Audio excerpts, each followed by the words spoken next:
Romanos capítulo 8.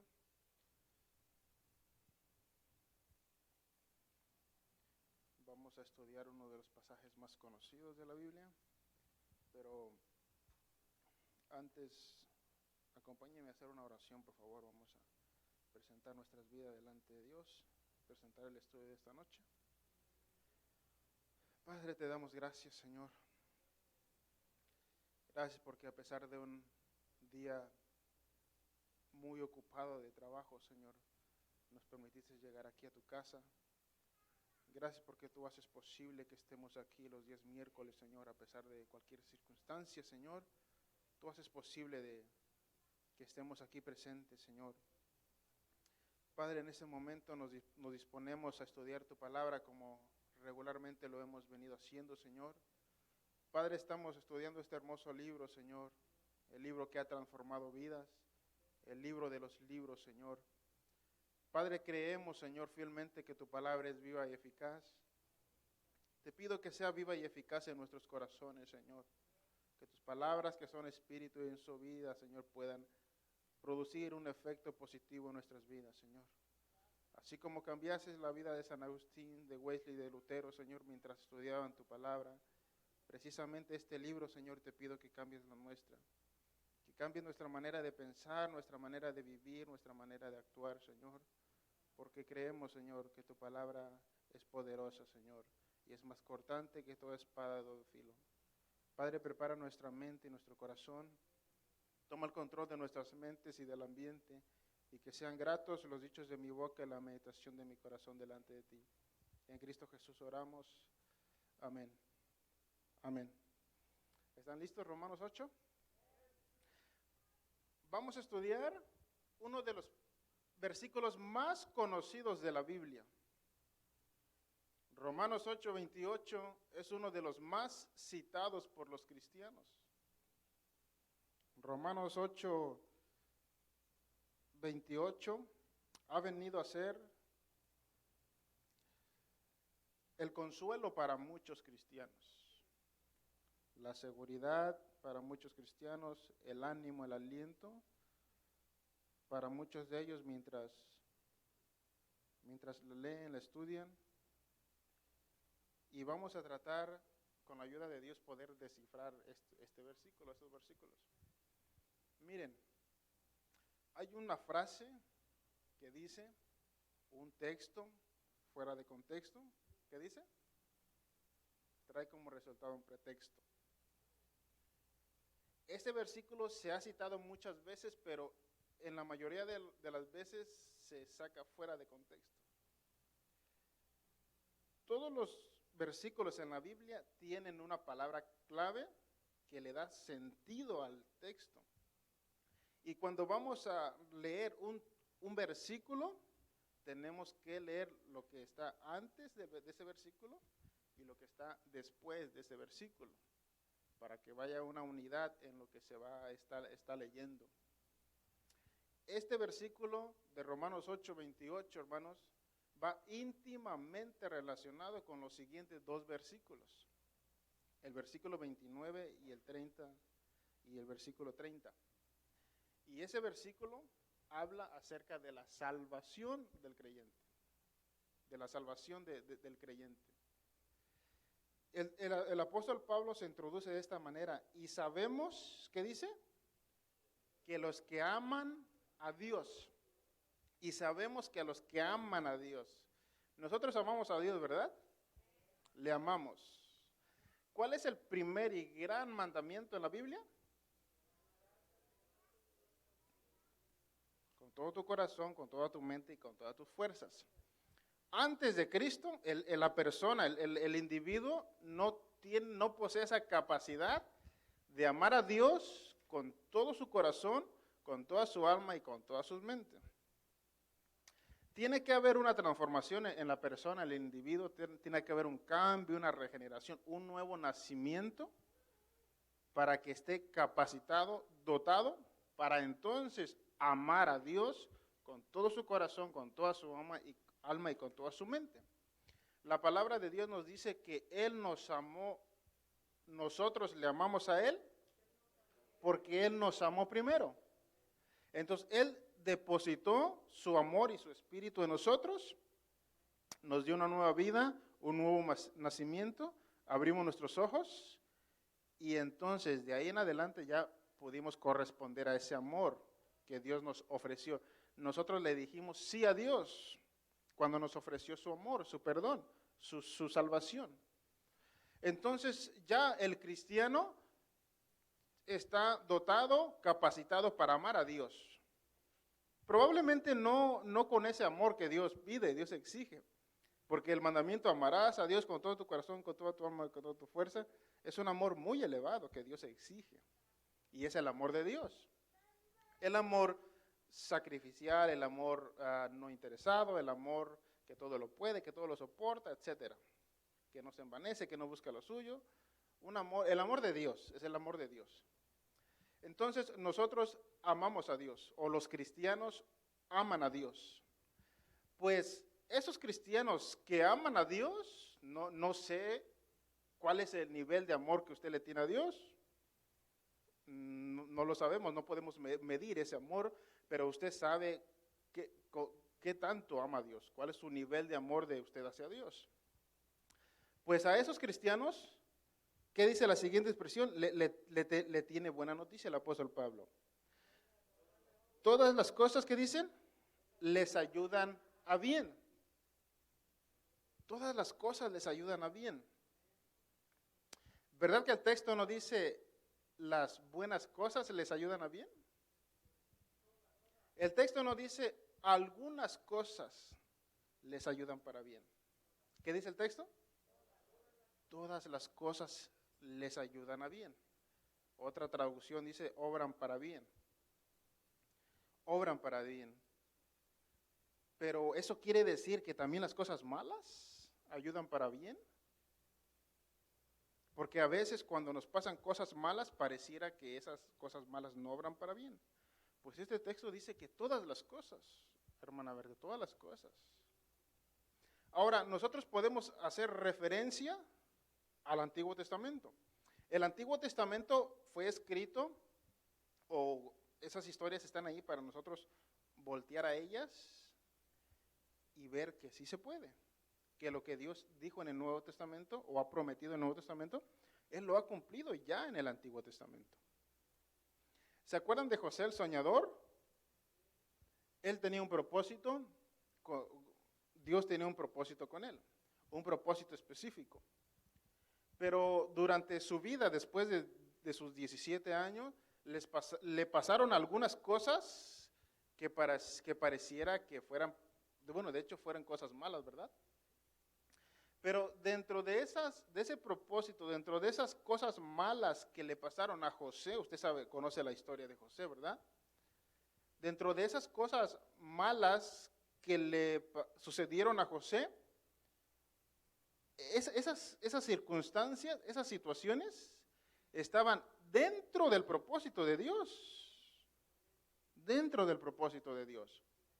Cuando los hermanos de José llegan a Egipto, y José finalmente se da a conocer a sus hermanos, dice, para preservación de vida, me envió Dios. Eso era el propósito de Dios.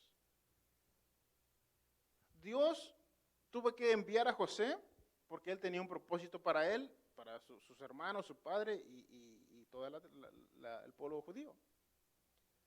Entonces, esas cosas malas que le pasaron a José, dentro de ellas estaba el propósito de Dios. ¿Se acuerdan de Job? Job es uno de los personajes que ha sufrido bastante en la Biblia. Pues dentro de esas cosas malas que le sucedió a Job, estaba el propósito de Dios. Estaba el propósito de Dios. Las cosas malas obran para bien para aquellos que aman a Dios. Judas fue responsable de entregar a Jesucristo. Si Judas no hubiera entregado a Jesús, probablemente no lo hubieran arrestado, no hubiera padecido ante Pilato, no lo hubieran condenado a muerte, no hubiera crucificado, y si no hubieran crucificado, no hubiera resucitado. Entonces, Judas estaba dentro del propósito, de los propósitos de Dios. Pedro negó a Jesús 3 veces. Pues esa negación, hermanos, ese decirle no a Jesús, estaba dentro de los planes, dentro de los propósitos de Dios. Entonces, si ustedes, Pedro negó a Jesús, si ustedes aman a Dios, tenemos por seguro de que todas las cosas, Brian, todas las cosas, las buenas y las no tan buenas y las malas, las circunstancias buenas y las circunstancias malas, todas al final ayudan para bien. Ahora, ¿qué sigue diciendo la siguiente expresión? Esto es, ¿qué dice? A los que conforme a su propósito son llamados. A los que conforme a su propósito, no todas las personas, no todas las circunstancias de todas las personas obran para bien. Aquí nos da a entender que hay un grupo selecto de personas que Dios, ¿qué dice? Conforme a su propósito, ¿qué dice? Ha llamado. Esas personas que han sido llamadas por Dios conforme a su propósito, esas personas, todas las cosas les ayudan para bien. Todas las personas cristianas, las personas que han confiado en Él. La palabra propósito, esto es a los que conforme a su propósito. Esa palabra propósito quiere decir un plan anticipado, una idea concebida primeramente, en este caso en la mente de Dios. Es algo que se creó, que se ideó antes de que viniera la existencia. Antes de que viniera la existencia ya se ideó. Antes de que este micrófono fuera creado por su creador, ya existía en la mente de la persona que iba a crear el micrófono. El púlpito y todas las cosas y todas las personas. Conforme a su propósito, ¿qué dice? Son llamados. Esas personas, note que este texto se puede leer al revés.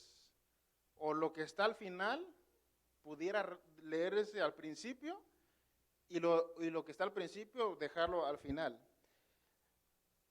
Aquellos que han sido llamados conforme a sus propósitos, todas las cosas obran para bien.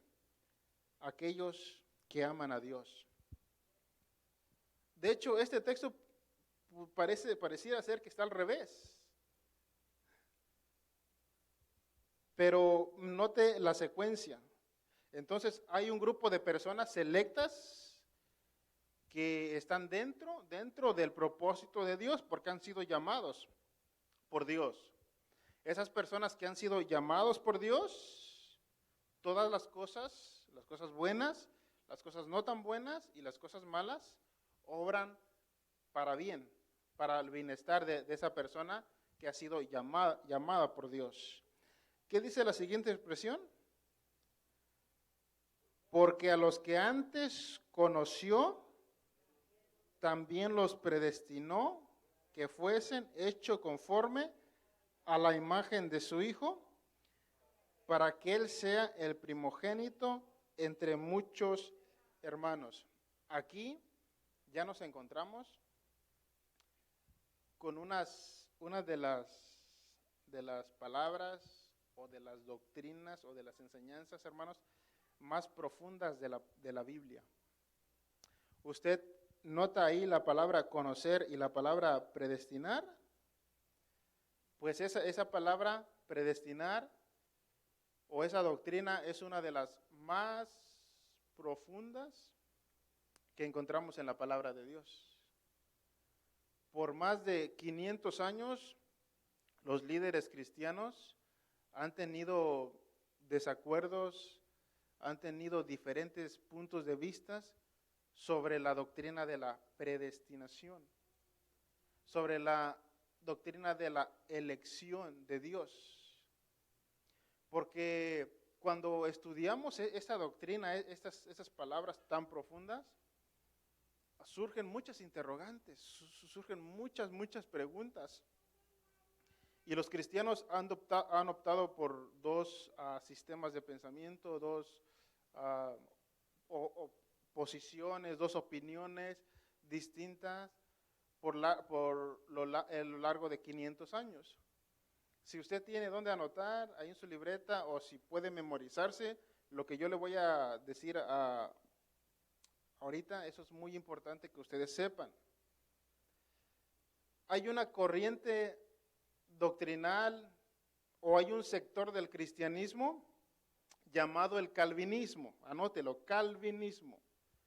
Esa va a ser su tarea. ¿Qué es el calvinismo? Y la otra posición, la otra punto de vista es el arminianismo.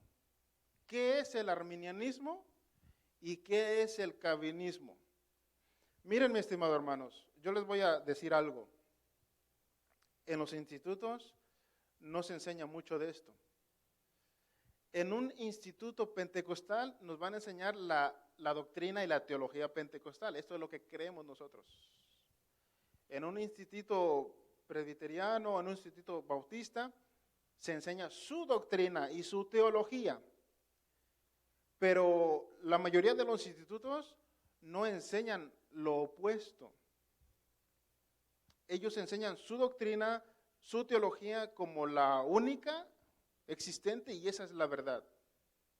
Miren, cuando en algunas de las clases en el instituto, y yo creo que un maestro o alguien que enseña tiene que ser honesto en su enseñanza. Él tiene que presentar los dos puntos de vista y que el alumno las estudie y que él elija qué doctrina o qué posición optar. ¿Qué posición optar? Entonces, usted estudie calvinismo, estudie arminianismo y en cuanto a la predestinación, en cuanto a la elección, y uno tiene la responsabilidad qué posición tomar.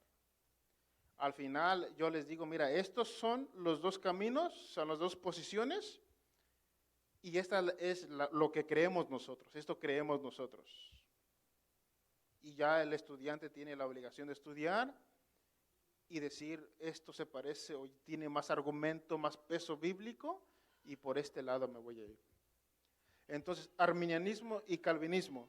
Dice esta expresión, porque a los que antes conoció, porque a los que antes, note que conforme a su propósito son llamados, porque a los que antes conoció, también los predestinó. La palabra conocer quiere decir que antes de que nosotros viniéramos a la existencia, ya existíamos en la mente de Dios.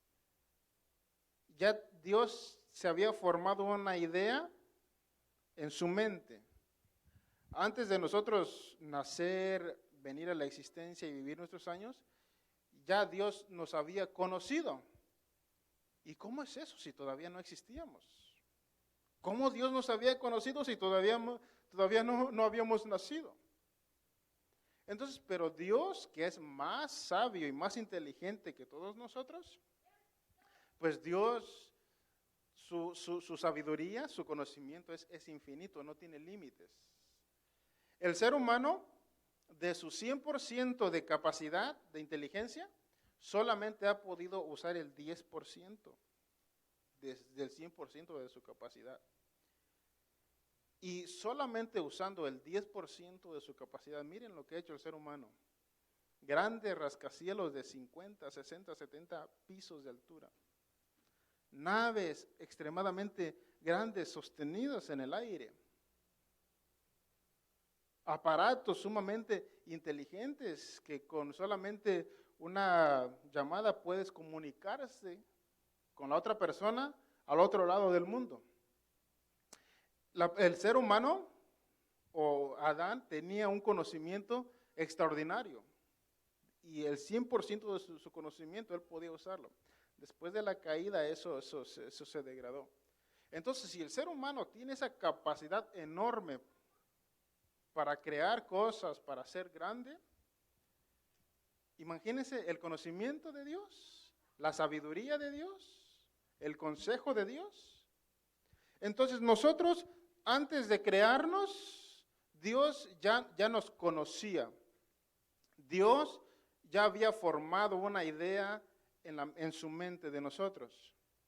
Antes de nacer Eduardo, antes de venir a la existencia, ya Dios sabía cómo Eduardo se iba a llamar, la estatura, el color de piel, el número de cabellos que iba a tener, dónde iba a vivir, quiénes iban a ser su padre, cuándo se iba a casar, cuántos hijos iban a tener y cuándo iba a morir.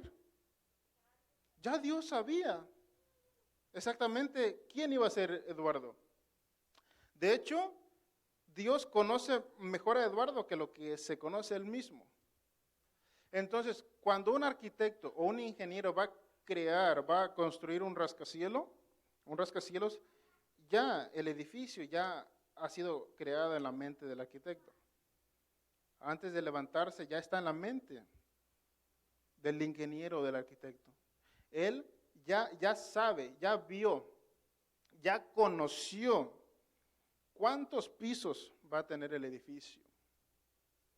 Ya sabe dónde van a estar las oficinas principales, dónde va a estar el elevador, dónde van a estar las escaleras, dónde van a estar los baños.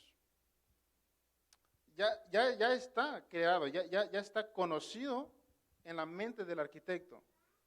Pues es exactamente lo mismo con Dios. Antes de venir a la existencia, ya Dios nos conocía. Nos conocía a la perfección, ya existíamos en su mente. Ahora, dice el apóstol Pablo, solamente esperamos el cumplimiento del tiempo para nosotros nacer en el año que nacimos y vivir toda nuestra vida. Todo lo que nosotros hemos pasado, ya Dios lo conocía. El futuro, lo que nos va a suceder, Dios lo conoce. Nosotros no sabemos cuándo nos vamos a morir. Nosotros no sabemos si mañana nos vamos a enfermar. Nosotros no sabemos si hoy podemos estar aquí, mañana podemos estar en otro lugar, pero ya Dios lo sabe todo, Dios conoce todo. Entonces, como antes de crearnos, antes de Dios traernos a la existencia, ya nos había conocido. De hecho, la palabra propósito en el versículo anterior quiere decir trazar una línea. Una línea. Y de ahí viene la palabra horizonte, trazar una línea hasta un final. Y dice Jorge de Jesús, esta va a ser tu línea, este va a ser tu destino y por este camino, por esta línea vas a caminar.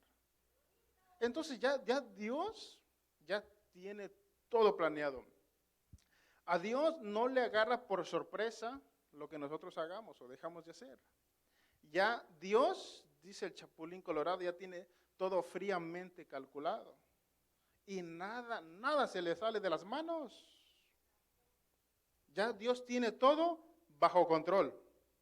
Porque antes de que nosotros existiéramos, ya existíamos en la mente de Dios.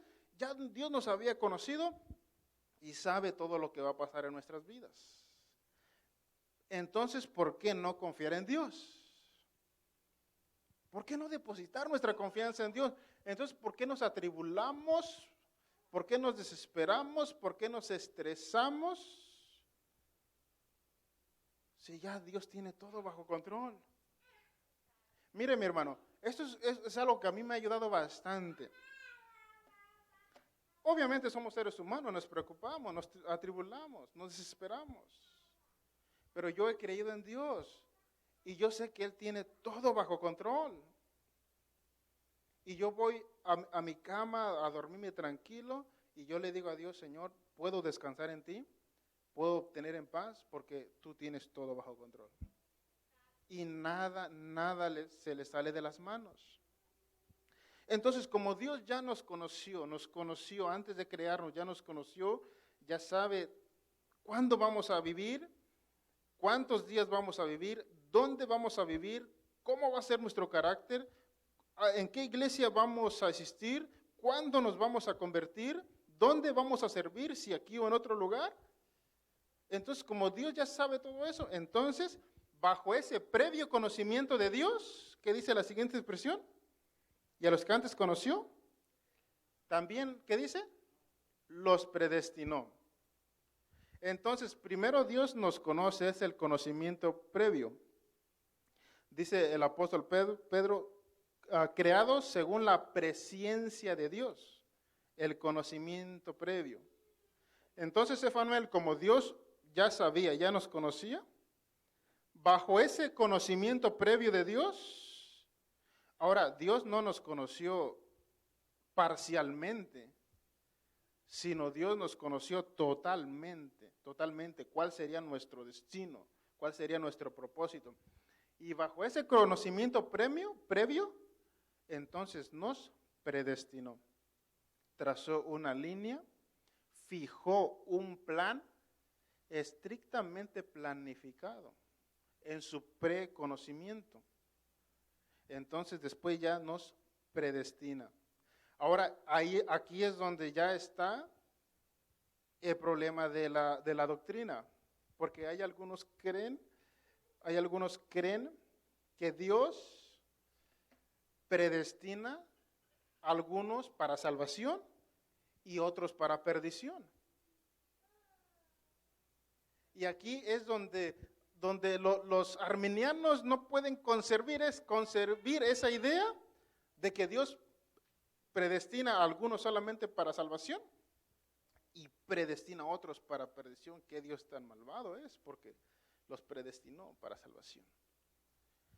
Y aquí es donde las dos corrientes tienen puntos débiles, tienen puntos fuertes, posiciones fuertes, pero también tienen posiciones débiles. Ahora, bajo la predestinación, bajo esta doctrina, esta palabra predestinación, se derivan, hermanos, tres vías, 3 puntos. Bajo la predestinación está lo que se conoce como la soberanía de Dios. Dios es soberano y no hay alguien superior a Dios. No hay alguien que esté más alto que Dios. Dios es soberano. Pero también se conoce como el siguiente punto como el libre albedrío del ser humano o la responsabilidad del ser humano. Los calvinistas hacen mucho énfasis en la soberanía de Dios, pero opacan la responsabilidad del hombre. Incluso algunos de ellos dicen o creen que la persona no tiene libre albedrío, que no puede decidir entre aceptar o rechazar la salvación porque él en su naturaleza caída no puede tomar una buena decisión, sino todas son malas. Entonces el calvinismo exalta la soberanía de Dios, pero opaca la responsabilidad del ser humano. Ahora el arminianismo exalta la responsabilidad del hombre, el libre albedrío del hombre, pero pone muy poco énfasis en la soberanía de Dios. El arminianismo dice que la persona sí tiene esa capacidad de decirle no a Dios, de aceptar o rechazar la salvación, pero en última instancia, pues de él depende la salvación y no depende de Dios. Entonces cada punto de estas dos doctrinas tienen sus puntos fuertes, pero también sus puntos débiles.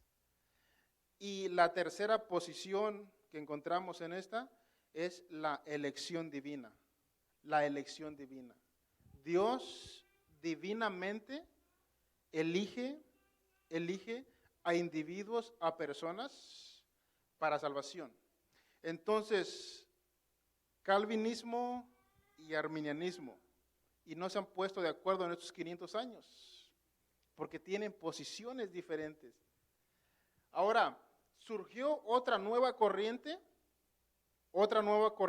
que esa corriente trata de unir estos dos puntos de vista, unirlos y estar un poco más equilibrado. Anótelo. ¿Qué es el molinismo? Molinismo. El molinismo trata de reconciliar la soberanía de Dios con la responsabilidad del hombre. Porque los calvinistas exaltan sobremanera la soberanía de Dios, pero opacan al libre albedrío. Esto va a ser pregunta de examen. Y el arminiano exalta el libre albedrío del hombre y pone de muy poco énfasis en la soberanía de Dios. Entonces el molinista viene y trata de reconciliar la soberanía de Dios con la libertad del ser humano. ¿Cómo reconciliar? ¿Cómo unir estas dos grandes doctrinas que las encontramos en la Biblia? Y ambas son bíblicas. Son temas muy delicados, hermanos. Son temas muy delicados. Porque a los que antes conoció también los predestinó para que fuesen hechos conforme a la imagen de su Hijo. ¿Qué dice? Para que Él sea el primogénito entre muchos hermanos. Entonces, el propósito de habernos conocido Dios en su preconocimiento y después predestinarnos, o sea, trazar un destino para cada persona que ha sido llamado por Él. Una vez que nos conoció y después nos predestinó para que fuésemos conforme ¿a quién? A su Hijo Jesucristo. No nos predestinó o no fijó un destino en nosotros para que fuésemos como un cantante, como un futbolista, como un líder militar, sino el propósito de Dios, Emanuel, es que seamos semejante a su Hijo Jesucristo. Para que hablemos, Eduardo, como Él, para que pensemos como Él, para que actuemos como Él, para que vivamos como Él. No hay un hombre mejor que Jesucristo. Él vivió una vida sin pecado, sin mancha, sin contaminación. Él supo cómo lidiar con los problemas más grandes. Como por ejemplo, la entrada al templo, ¿verdad? Al templo, cuando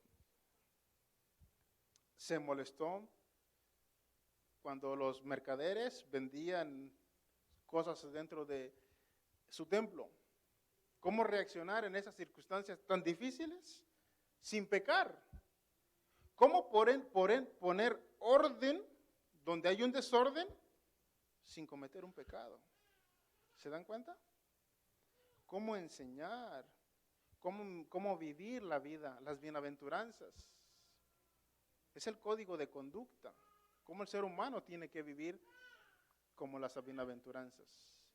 Entonces, el propósito de conocernos y después predestinarnos, fijar un destino en nosotros, es para que seamos como Él. ¿Jesús mentía? ¿Jesús era mentiroso? ¿Jesús era borracho?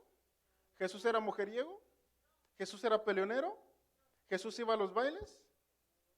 No. Para que seamos como Él.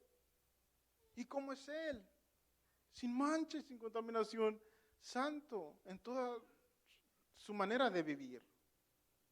Esa es la idea de Cristo o de Dios predestinarnos para que seamos como su Hijo Jesucristo. ¿Se dan cuenta? No para que seamos como Pablo, pastor. No para que seamos como el rey David.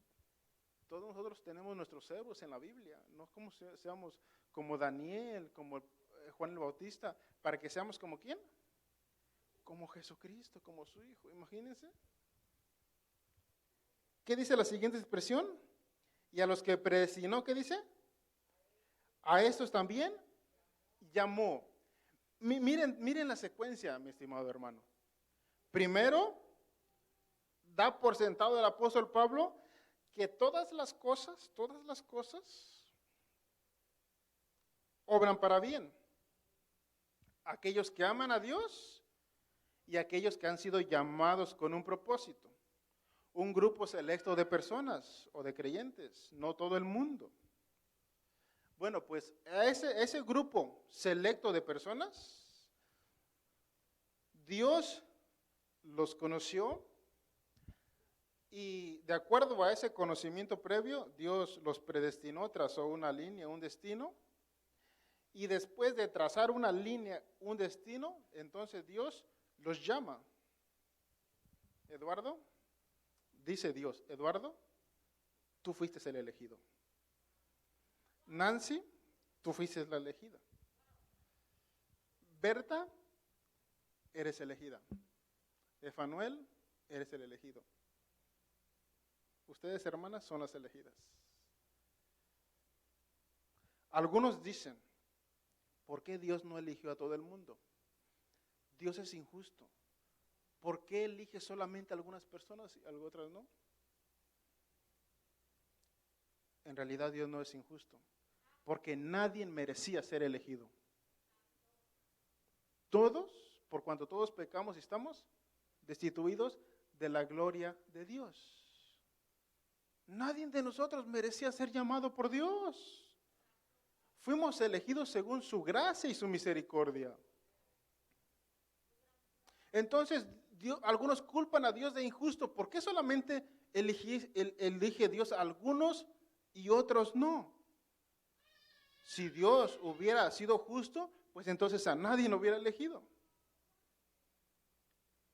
Otra cosa, Dios es soberano, Dios es el creador de todo y por lo tanto Él puede elegir a quien Él le parezca, sin violar su justicia. ¿Se dan cuenta? Entonces Dios los eligió, Dios los llamó. Cada uno de nosotros sabemos cuándo nos llamó Dios, qué día nos llamó Dios, cuándo nos trajo a sus caminos. ¿Cuándo nos trajo a sus caminos? ¿Se da cuenta la secuencia? Nos conoció, después nos predestinó, trazó un destino sobre nosotros y sobre la base de la predestinación, entonces, nos llama a su salvación. ¿Qué dice la siguiente expresión? Y a los que llamó, ¿qué dice? A estos también justificó. ¿Se acuerdan de la justificación?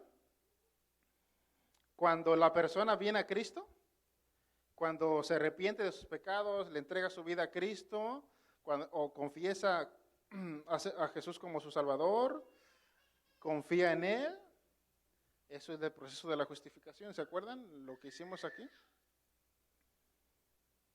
Entonces Dios nos conoce, nos predestina, nos llama y después pasamos por el proceso de la justificación, lo que llamamos la profesión de fe, lo que llamamos el nuevo nacimiento, lo que llamamos la nueva criatura, lo que llamamos hijos de Dios.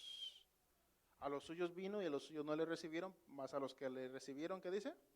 Les dio el derecho de ser llamados hijos de Dios. La justificación es cuando ya somos, o Dios nos adopta como sus hijos. Nacemos de nuevo, un nuevo nacimiento, una nueva criatura. Escuchen, todos estos verbos están en tiempo pasado. Conoció, predestinó, llamó, justificó. Todos esos verbos están en tiempo pasado porque ya fueron hechos, ya fueron realizados. ¿Qué dice la siguiente palabra? Y a los que justificó, ¿qué dice? A estos también glorificó. Aquí el apóstol Pablo se tuvo que haber equivocado. Porque la glorificación todavía no ha ocurrido a nosotros. Ahí el texto debió haberse escrito y a los que justificó, a estos también glorificará. ¿Por qué el apóstol Pablo lo escribe en tiempo pasado? Si todavía no se ha llegado, todavía no se ha realizado. Mire, mis estimados hermanos, este hecho de la salvación de Dios es tan segura, es tan real, es tan genuina, que ya el apóstol Pablo, aunque todavía no hemos sido glorificados, Dios ya lo da, el apóstol Pablo ya lo da por hecho. Porque Dios no miente. Y Dios nos va a glorificar, seremos glorificados o resucitados o transformados al final de los tiempos. Entonces, es tan segura la salvación que tenemos en Cristo, que Dios, que el apóstol Pablo, aunque todavía no se ha realizado, ya el apóstol Pablo lo da por hecho, y no escribe glorificará, sino en tiempo pasado, nos glorificó. Porque nuestra glorificación se va a dar sí o sí. Porque seremos glorificados pese a cualquier circunstancia. Aunque nos llegue nuestra hora y aunque Dios decida quitarnos la vida, pero se ha llegado o se ha establecido que algún día seremos levantados, seremos resucitados, seremos transformados, seremos glorificados. Eso es un hecho innegable, es una seguridad. Por eso llamamos la seguridad de nuestra salvación, porque es un hecho que ocurrirá y tenemos la certeza que sí se llegará ese momento, cuando seremos glorificados, seremos resucitados o seremos transformados si permanecemos vivos cuando Cristo venga. Entonces, lo que Dios ofrece es seguro. Dios miente, no puede mentir. Entonces, si lo dijo en su palabra, tenemos la certeza y la seguridad de que pase lo que pase, algún día seremos glorificados. El apóstol Pablo lo escribió en tiempo pasado, como si ya hubiera pasado. ¿Se dan cuenta? ¿Se dan cuenta la seguridad que proyecta Dios? En Dios no hay desconfianza en Dios. Yo no puedo dudar de Dios. Porque Él ha permanecido fiel y verdadero. Todo lo que dijo en el Antiguo Testamento, lo ha cumplido en el Nuevo Testamento. Lo ha cumplido al pie de la letra. Las profecías del Mesías se cumplieron en el Nuevo Testamento. Con seguridad, sin ningún margen de error. ¿Es digno de confiar en Dios? ¿Es digno de que pongamos nuestra confianza en Dios? ¿Proyecta seguridad a Dios? ¿Proyecta confianza a Dios? Dios es extraordinario. Dios es extraordinario. Y Él no es hijo de hombre para que mienta, no es hombre para que mienta, ni hijo de hombre para que se arrepienta. Y a los que justificó, a esto también glorificó. Entonces, en base a todo esto, ¿qué dice el siguiente versículo? ¿Qué pues diremos a esto? Si Dios es por nosotros, ¿qué dice? ¿Quién contra nosotros? ¿Quién se atreverá a ponerse enfrente para hacernos la guerra? Si Dios está con nosotros. De hecho, el Antiguo Testamento dice que Él va como poderoso gigante delante de nosotros. Si Dios es por nosotros, ¿quién contra nosotros? ¿Habrá alguien que nos pueda hacer frente? No, porque Dios es por nosotros. Porque Dios está en nosotros. Él es el Emmanuel, Dios con nosotros. ¿Se dan cuenta la seguridad que tenemos en Dios, hermanos? Entonces, ¿por qué dudar? Entonces, ¿por qué la incredulidad? ¿Por qué la duda? ¿Qué pues diremos a esto? Si Dios es por nosotros, ¿quién contra nosotros? ¿Qué dice? El que no escatimó ni a su propio Hijo, sino que los entregó por todos nosotros. ¿Qué dice? ¿Cómo no nos dará también a Él todas estas cosas? Todo lo que ya hemos visto. Si Dios entregó a su propio hijo, a su único hijo, ¿ustedes creen que no va a hacer todo lo posible para salvar nuestras vidas? Miren, hermano, y con eso terminamos. ¿Se acuerdan de la parábola de las 100 ovejas? Se perdió una oveja, ¿verdad? Se extravió una oveja. ¿Quién buscó a quién? ¿La oveja al pastor o el pastor a la oveja? El pastor buscó a la oveja. ¿El pastor encontró a la oveja? Sí la encontró. ¿Qué hizo el pastor con la oveja? Le dio mucho gusto, curó sus heridas, la restauró, la limpió, la trajo al redil y nuevamente fue parte del rebaño. El cristiano conocido, predestinado, llamado, justificado, hermanos, pase lo que pase, aunque desaparezca por un tiempo de la iglesia, tarde o temprano, por las buenas o por las malas, va a regresar. ¿Ustedes creen que Dios va a dejar que se pierda algunos de sus pequeñitos? ¿El pastor dejó que se perdiera esa única oveja? Él pudo haber dicho, pues tengo 99, una no es mucho. Él fue por ella. Dejó las 99 para ir a buscar esa oveja perdida. Y esa oveja perdida éramos usted y yo. Y nos encontró Dios. Algunos nos fuimos de la iglesia por 1 o 2 veces, pero regresamos. Porque Él es el pastor. Imagínense, dio su vida por nosotros en la cruz del Calvario. Murió por nosotros. ¿Cómo es posible que va a dejar que se pierda alguna de sus ovejas? ¿Se dan cuenta? ¿Se dan cuenta cuánto valor tenemos para Dios, para con Dios? El que no escatimó en su propio Hijo, sino que lo entregó por todos nosotros, ¿cómo no nos dará también con Él todas las cosas? ¿Qué dice la siguiente expresión? ¿Quién acusará a los escogidos de Dios? ¿Qué dice? Dios es el que justifica, la justificación. Ya no hay nadie que nos condene, ya no hay nadie que nos acuse. ¿Se acuerdan la anécdota de Martín Lutero?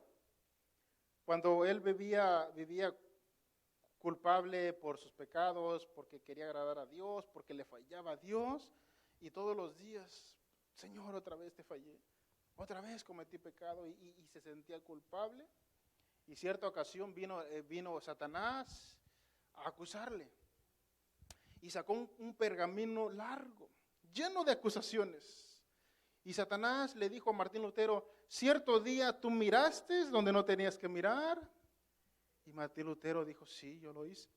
Cierto día hablaste lo que no tenías que hablar. Y Martín Lutero, sí lo hice. Cierto día dijiste algo que no tenías que decir. Y empezó a sacarle todas sus faltas a Martín Lutero.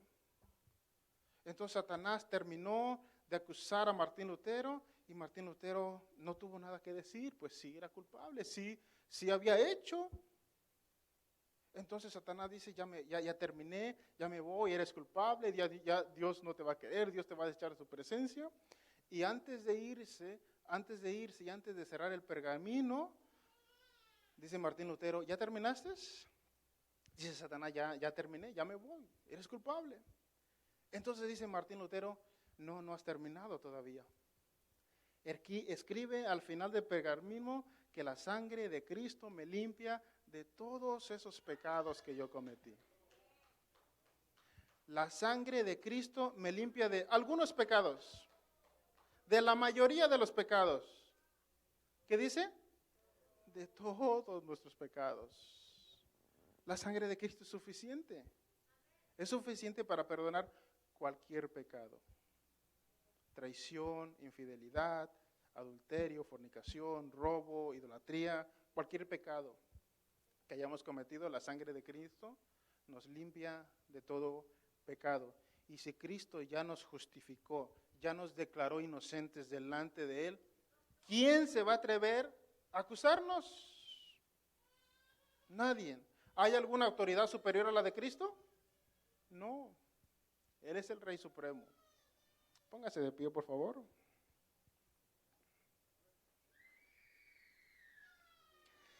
Dice el versículo 34.